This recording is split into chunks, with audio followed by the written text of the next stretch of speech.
Very warm welcome to everyone and very, very happy new year. This is our first meeting this year, so I think it's the first is always somehow very auspicious to be together. And our topic today is planting seeds. And I think the beginning of the year is always a great time to do something different, which could be new or it could be something that we've done. Radha, the sound isn't working properly. Oh no. Okay. Let's see.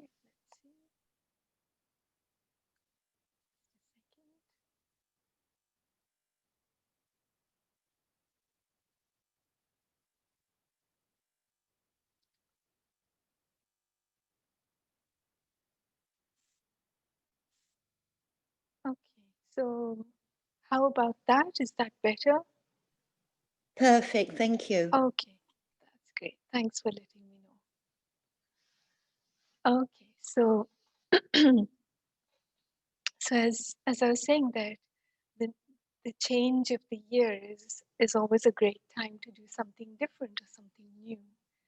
And and actually any time's a good time to do something different or something new, but somehow the energy, it's like the fruits of the season. So the energy is that, and so why not, take benefit from something that's already moving in the direction that maybe we want to move in. And so what how it's been working for me in these days, we're 6 days into the new year. And I'm not that keen on somehow promises and New Year resolutions because I find that they somehow have built into them that you stop doing them, you know. And it doesn't mean that that's the case for everyone, but somehow the connotation that I have of them is that it kind of wears out after a little while. And so I prefer the whole aspect of a determined thought because I can renew my determination and I can somehow check it and see whether this is still what I want to do and then maybe change it. So it's not something so rigid and fixed. But maybe what I decided to do was fine for 4 days, but now I need to do something else.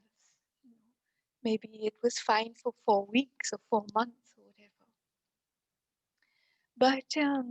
But how it's been working for me this time is that I've kind of just been tuning in to what I need in this moment. you know, And what's the energy that will help me to feel peaceful, to feel strong, to be contented, to be light, to be in tune with myself and with the Supreme. And so that's what it's been. That's kind of been my guide to deciding what I need to do in this moment, which actually, whether we consciously plant the seeds or unconsciously, we are actually planting the seeds all the time. you know. And so, in fact, it's about choosing the seeds that we're planting. So, anyway, all year round, we're planting and reaping you know, seeds and fruits. So, this is just really a time to kind of become a little bit more aware of it. And so I was wondering for you, how has the new year begun for you? Can you sum it up in a few words or in one word or in a feeling? You know, what is it? What's it been like till now? Can you identify that? Can you identify the energy that you feel? So it's not the new year that feels, but it's you that's feeling the new year. So, any suggestions? Anything that is comes up for you as a word or as a feeling? appreciation. Yes, beautiful. Thank you, Anna. Yeah. Rather, it's true that your voice is not as clear as usual. Yes, still. Although I don't like to complain No, because, no, please, it's we can better. follow, but it's like, sounds that go and Okay, come. But I see. Okay. In fact, I have a new system, so maybe that's what. Let's see if I can do something about it.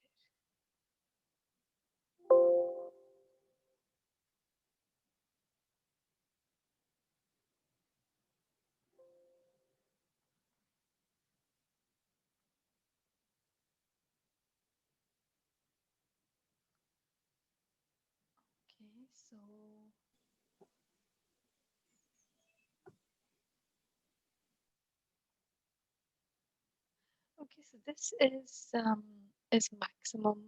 Let me see if I can bring it a bit closer. That might also help. See?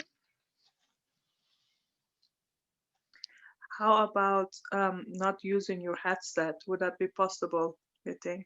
Yes, in fact, the earpiece is just to hear, and the mic is actually of the computer. So is that better at all? No, it is still breaking, so half of the words fall off. I It's see. kind of like we have to imagine what you're saying. Oh my goodness, that's so good. Yeah, the words or no. Yes, so here Rhoda says patience yet again. Yeah. Yet again, my landline is not working. Determined not to let these things bring me down. Great. So that's amazing thing to do actually is anytime something happens that's bothersome, what quality do you apply in that moment? And so yeah, great. Patience and determination. Change, energy of change. Nice. Great. Yeah. Yes, and so there's, whatever it is that it feels like. I think this, for me, the key has been to tune in somehow, tune in to what's going on with me, what's going on in the drama of life, and what's going on with the Supreme, and somehow synchronizing all of that within me. So, um, what I was thinking was that, when what all of this means is that I am basically taking responsibility for how I experience this year or this time to be. So I'm not hoping that it's going to be better, and I'm not kind of waiting around wanting something to be over, something to change. But in fact, I know that anything that I experience is in my hands, actually. And I remember feeling quite strange when I saw some of the New Year greetings, which showed how, 2020 was being kicked away, or, it was considered a bad year, and as if it should be punished for all the wrongdoings, and all the chaos that it had created. And, and so somehow that didn't feel quite right, in the sense of, that it's like, why blame the year, and it was a leap year and it was a double year and all of those kind of things, that it's easy to kind of put the blame on something.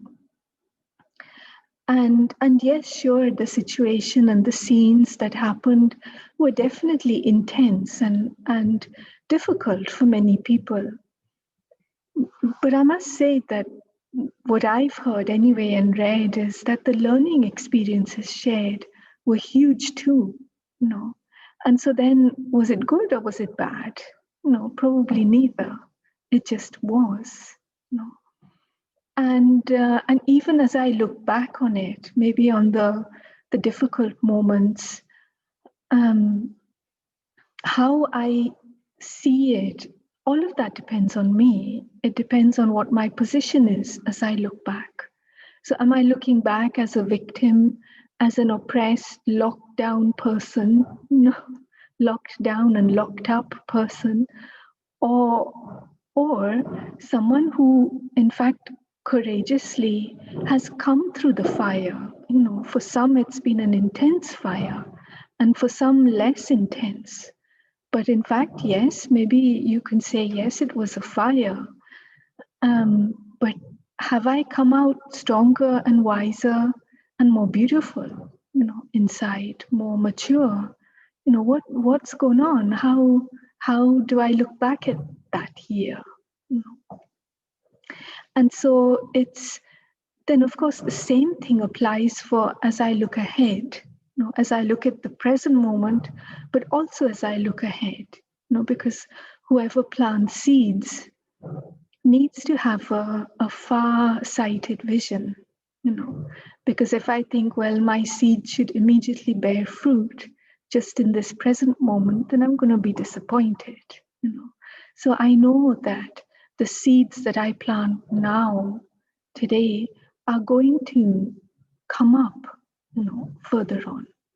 And then just looking now at the chat as well from Andrea, the energy of humility and the realization that the path towards a spiritual life is endless, and appreciate every step and experience, especially also the difficult ones.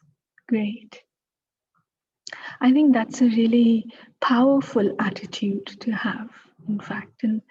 And what that means is that I come out stronger. We can come out stronger from anything. And this is, in a lot of the films and the cartoons and the magic stories, is that someone can be completely struck down and almost destroyed, burnt, or anything, but actually somehow they pop back up again. And so it's a little bit like, well, maybe something did die of me last year, but I can say goodbye to that.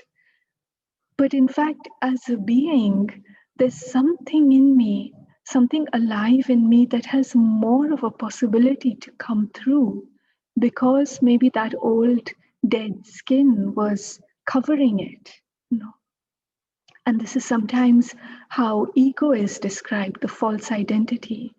It's when that false skin is covering me. That's when I can't be who I am, cannot shine out. And so, basically, the thing is looking ahead. Okay, so we may have many thoughts about, okay, so what's going to happen? There's a new decree, and then what if? And oh no, and do we have to, we're going to have to face all this again? And maybe we have all these, similar thoughts or something like that. But in fact, I find that when I let myself go down that route, then I'm losing quite a bit of energy, quite a bit of my, the willingness and the enthusiasm that actually I need in order to just live my everyday life, to be able to wake up willingly, to be able to start the day happily, to be able to interact with love and with presence and attention, to be able to take care of myself and others. We need energy for all that. And so it's a pity if our energy gets lost in things that actually we are hypothetical, And and so the thing is that what seeds do I want to plant now? In other words, what would I like to see growing, and blossoming, and maybe even giving some fruit? What is it that I'd like to see? And so it's that kind of thing, that kind of energy that I quite enjoy thinking about. So whether it happens in this way or in that way, with these people or with those people, in this place or in that place. In a sense, that is all very secondary. The physical side, the visible side is really actually secondary. But the primary thing is, for example, if I want to radiate the energy of peace, if I want to be in an atmosphere that is peaceful, inspiring, encouraging, alive, with interactions that are enriching, for example. Now, I might in my mind say, well, I can only do this with this, and this person. But actually, maybe that's not true. Maybe if I just keep that seed in my mind, the drama of life will arrange itself around that seed. So it's about choosing what it is that I would like to experience. And so it might be that I say, okay, well, I want to deepen my spiritual practice this time. I want to increase the quality of my meditation. I want to see the connection that has with my lifestyle, for example, on a practical level. Could be anything, at the level of experience, at the level of everyday practice, at the level of relationships, thoughts, interactions, whatever it is. But in fact, there is no limit. A little bit like we did that exercise the last time in terms of the gift of good wishes. And so it's a little bit like that, actually, where, however, this time I'm focusing completely on my life, and on what is in my hands, the seeds that I want to sow, And because that, of course, is going to affect everyone around me and also people in the world, nature, the environment, because we all have an impact on that, of course. And so seeds are basically determined thoughts. They are a vision that goes beyond this moment. And the seeds are like is that energy that has no strings tied to it. And seeds are listening to where you are now and where you would like to be, basically. What do you need? And even what do you want? I think sometimes it's worth looking at, what we classify as this is what I want. And sometimes we think, oh, we shouldn't want things because it's bad to want. But actually, I'm not so sure about that. I think it's worth listening, because sometimes that want is actually a need. What I classify as a want, as a desire, as something that I'm looking for, and maybe it is something that is a message that's coming to me, and it's when I fix it, in the sense when I decide that, well, this want can only be fulfilled in this particular way, that's when I get stuck. That's when I can trip over this thing and get hurt, maybe. But if I realize that, okay, so this is something that I feel is beneficial and useful, and maybe it's not something that I need to survive, but I would like my life to be abundant and blossoming, and so it is something that I want, but I'm not attached to how I get that, whether I need it from one particular person or a particular situation or a particular environment. But I can trust that that will be fulfilled. If it's a pure desire, it will be fulfilled. And so these are the seeds, so listening to where you are at now, where you would like to be. What would you like to create and why and live by? What would you like to live by? So these are seeds that we can, we can energize and then sow for ourselves, you know, and then using that patience, the patience, the love, the determination, the nurturing, because we need to nurture our seeds, not just with practical actions, but also with our thoughts. And so what I thought we could do now actually is an exercise. So if you have a pen and paper with you, or something to write, or a device that you can take notes on, then you can keep that handy. And the exercise that we're going to do basically is to plant 3 seeds. So we'll do 3 together, and then you can do as many as you like, and you've done a lot already, but we'll do 3 together. And we're going to do it in a little bit of a creative way.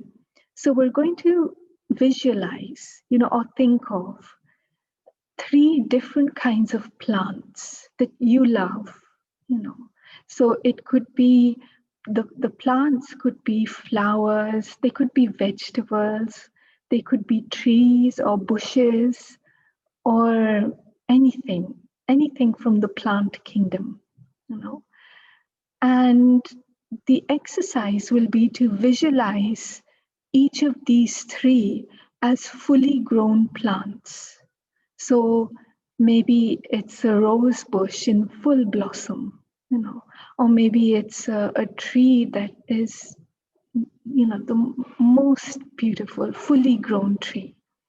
Or maybe it's a vegetable, Doesn't matter what it is, they all have their qualities. And so we're going to visualize these 3 fully grown plants, and from each of them, I'm going to ask you to write a few qualities that you see in these plants, So what is it about them that inspires you, that interests you, which is why you're drawn to those plants, And so we're going to just, choose these 3, and you could start with 1 and then finish that and then think of the next, or you can think of all 3 all together, that's fine.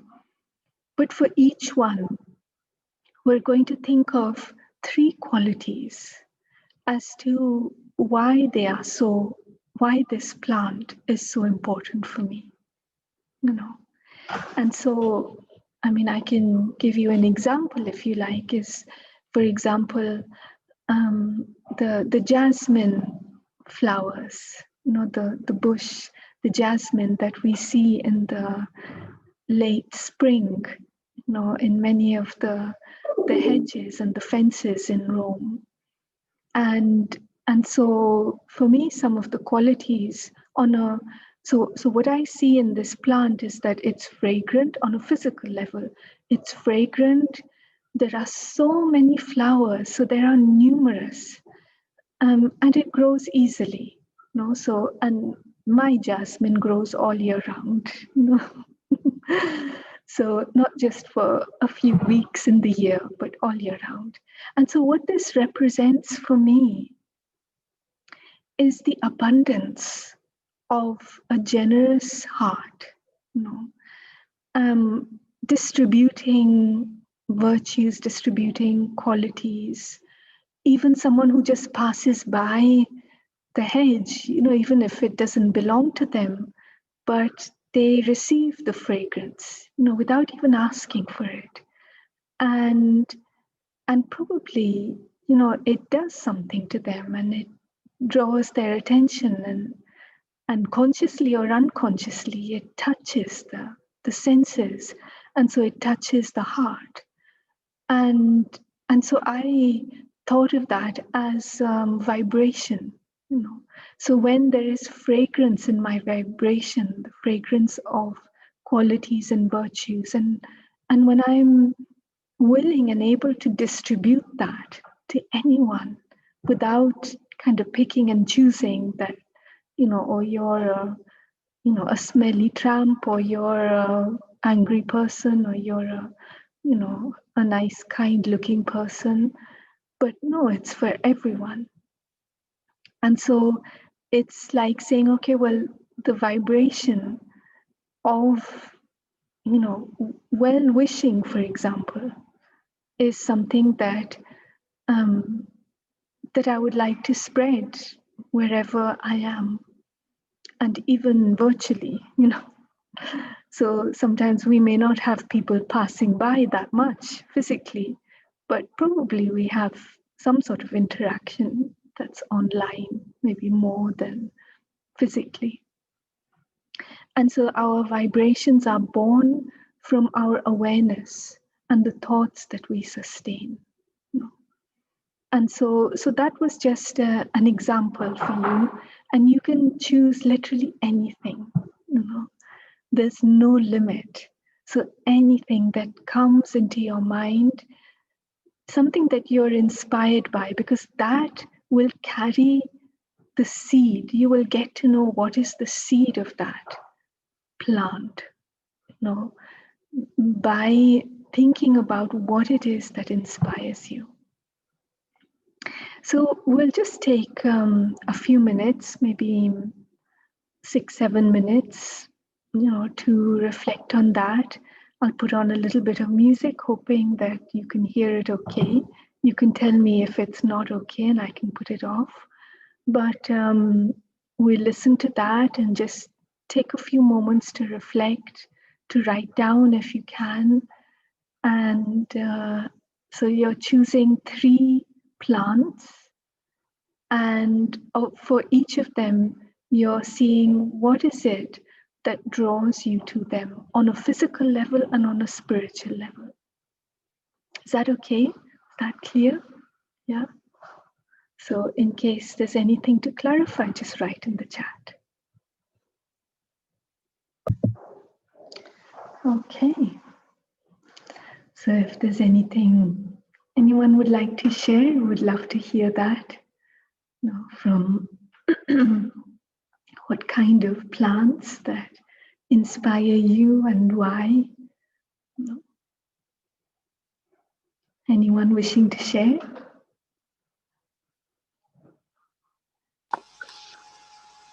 Me? Hmm. Okay. I thought in these 3 plants. Could you hear me?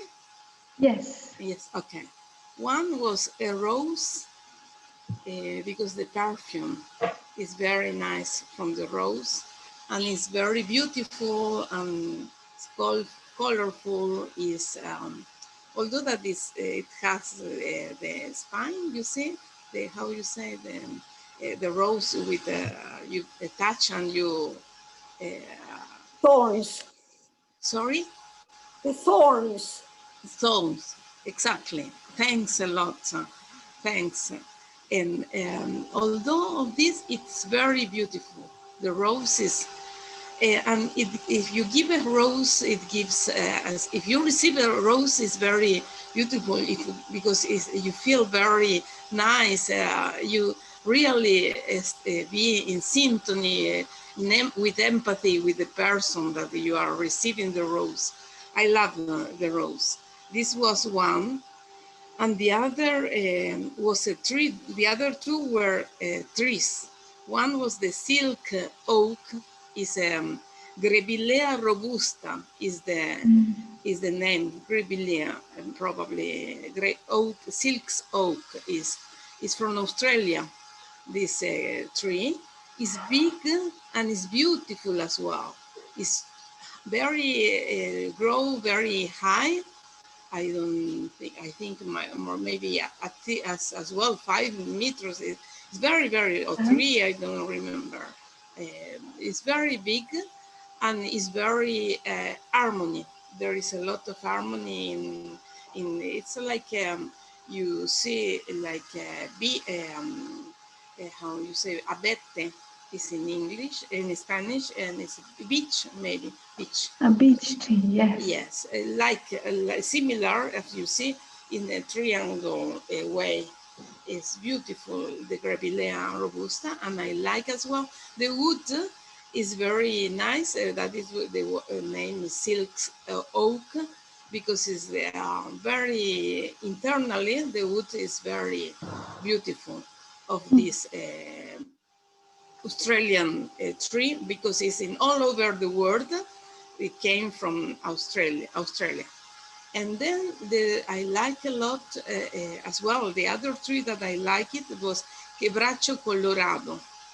Is a tree from here in the north, and as well Chaco Paraguayo is the name of the region in the north part of Argentina, Paraguayan.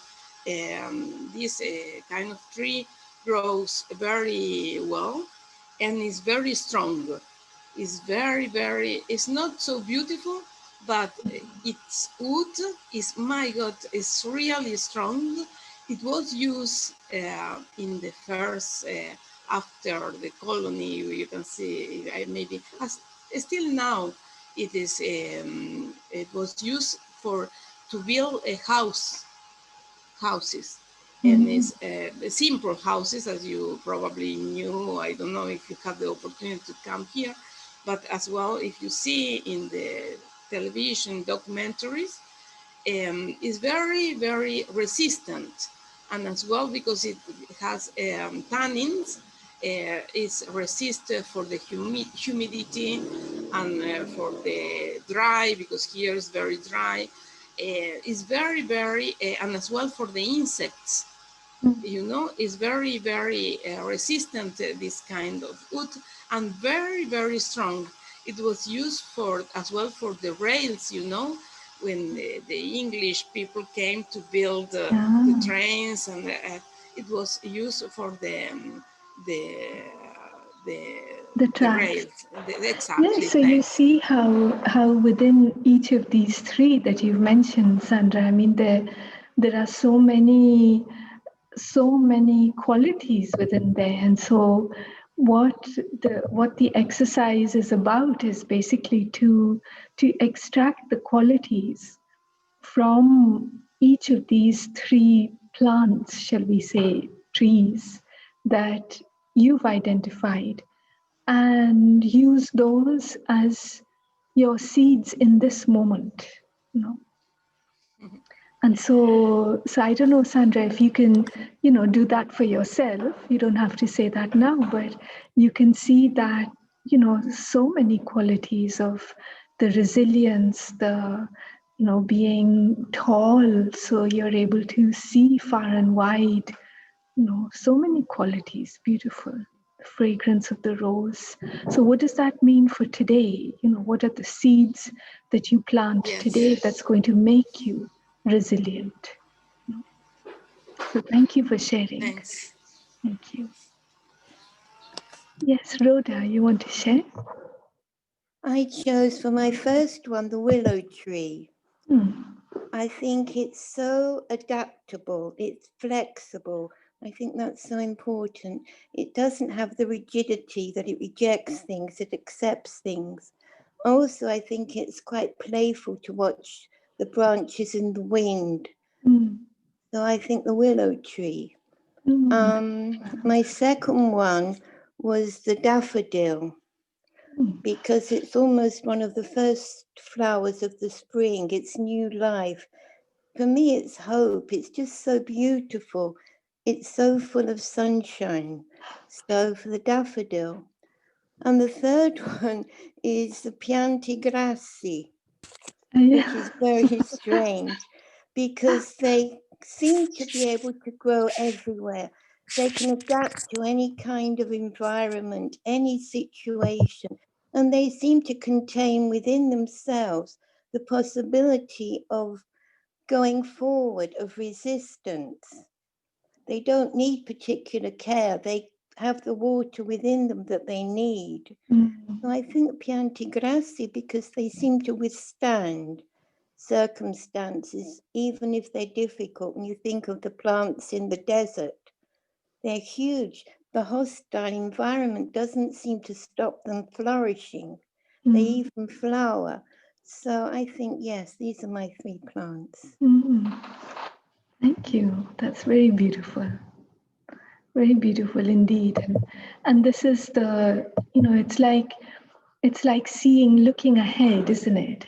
And so from all of that, what is this capacity to contain the water, to generate your own life force, to sustain yourself, to nurture yourself, even when no one else is going to do that.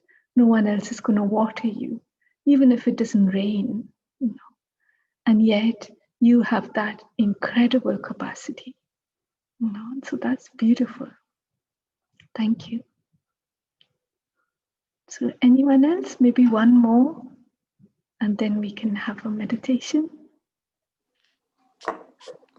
Okay. Yes. Okay. Go ahead, Anna. These are 3 of the plants we have in the garden, and I treasure them because I see them season after season, see their qualities, see what they mean to me, and my looking forward to the next season, because they come. One is an apricot tree. We don't have a big garden, but we have an apricot tree that came from a seed. So it took some time, but now it's a beautiful tree from a stone, from one of the stones I planted. Oh, wow, nice. So that's planting a seed. And when it comes to July, we try to be in Rome so we don't miss whatever the tree gives us. And they are very special because the flavor of something that you pick. The other one is, don't want to be too long, is the orchid, but not the orchid that are, with the small leaves, but the orchid that has very long leaves and come year after year. They are outdoor orchids, and they start appearing like wanting to flower. You can see the stem coming out one at a time. There are like 10 at the end of the flowering period, and the whole process takes about 3 or 4 months. And also the flowers stay a long time. Wow. And they are now, I think from November they started, and they are really still very fresh. And the beauty of them is what is outstanding, because they look very fragile. There are, the flowers are, beautiful, but you don't want to touch them, but they are very strong at the same time. And they are really very beautiful. So I think it's the elegance. First of all, it's the element of surprise, because you don't know when it's going to happen, and the expectation and the freshness when they come out. And then is, the strength. And then the other one is the Japanese acer, which is like a small maple. I have like 4 or 5, and they don't flower. What is beautiful about them is that they move with the wind, and they have reddish color, and they are beautiful all the year round. So when there is nothing flowering, it looks as if they flower, although it's just a leaf that is very beautiful. So it's the lightness, and it makes me feel very meditative when I'm near them, and I can sit and just get inspiration. So it's color and beauty, and Great. Thank you. Thank you. Thank you. So Aldous, would you like to share maybe one, and then we can have the meditation?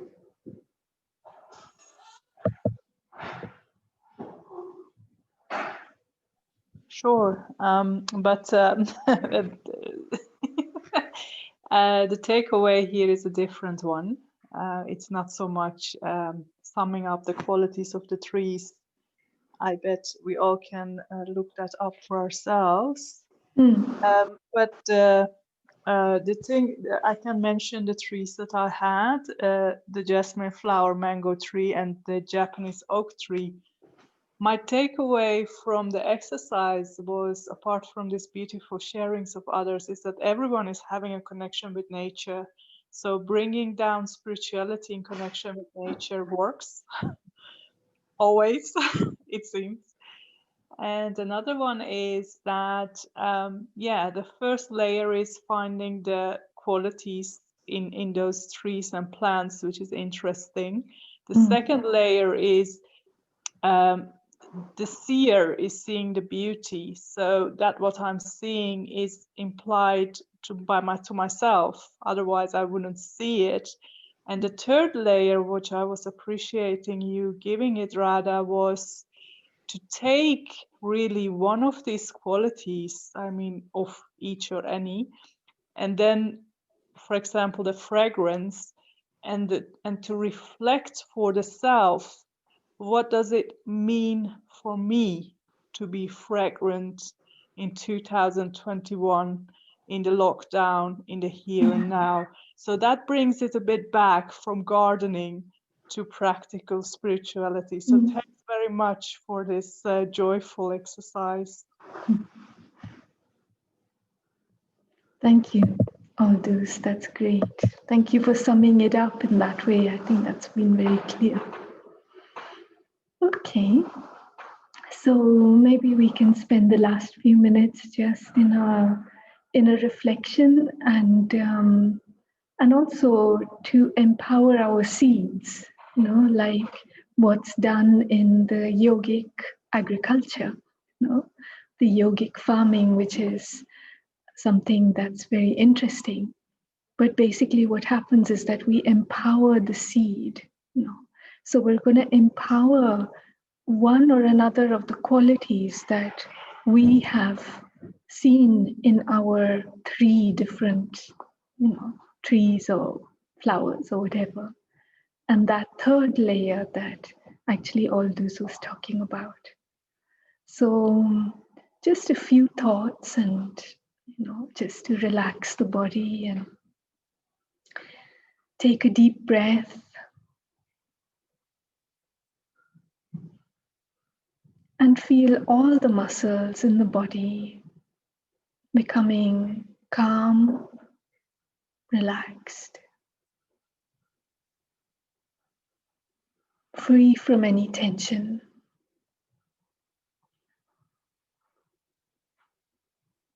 And on the screen of my mind, I visualize these fully grown, fully blossoming trees or plants. And I visualize the seed that each of these has come from.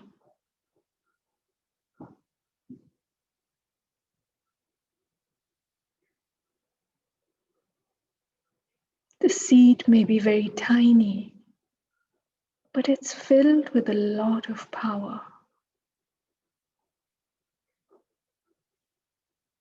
So the seed of a peaceful environment is that deep inner peace.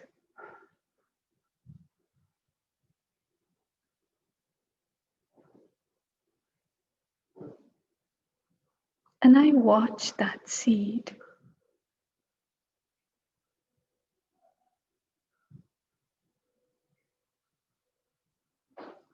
And I see the energy that it radiates.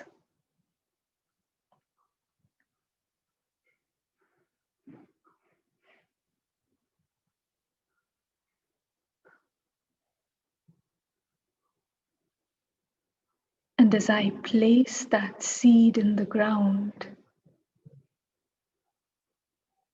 into my day, into my choices, into my thoughts, I watch that seed germinating,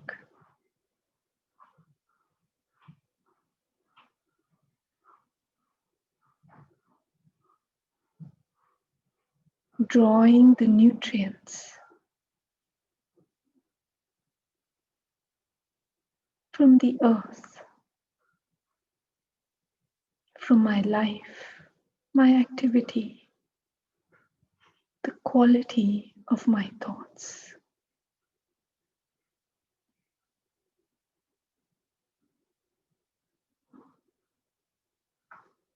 At the same time, I watch that seed absorbing the warmth and the strength from the sun, from the Supreme, from the source of peace, the source of love.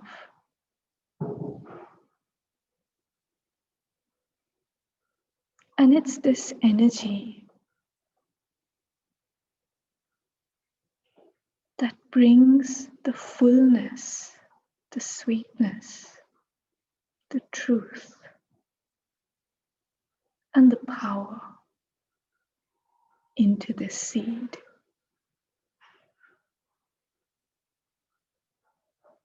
And I watch it grow.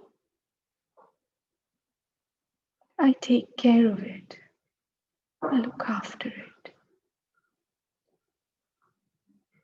I give it what it needs.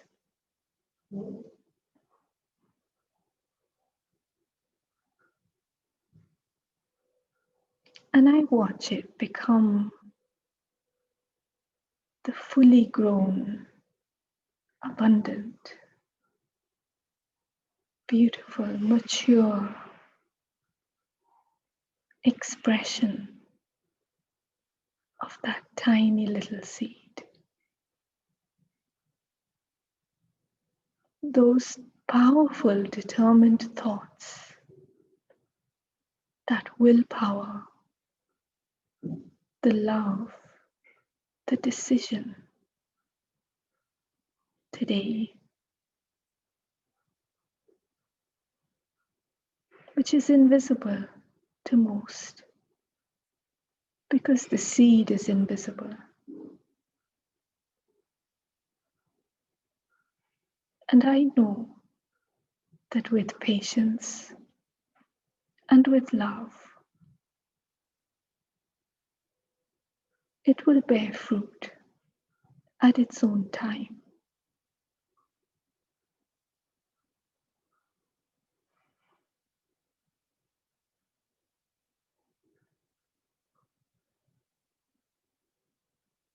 So I take another deep breath.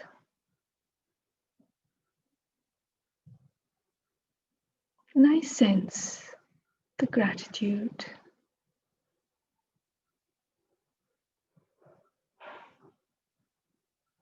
And very gently, I bring my attention to my physical surroundings.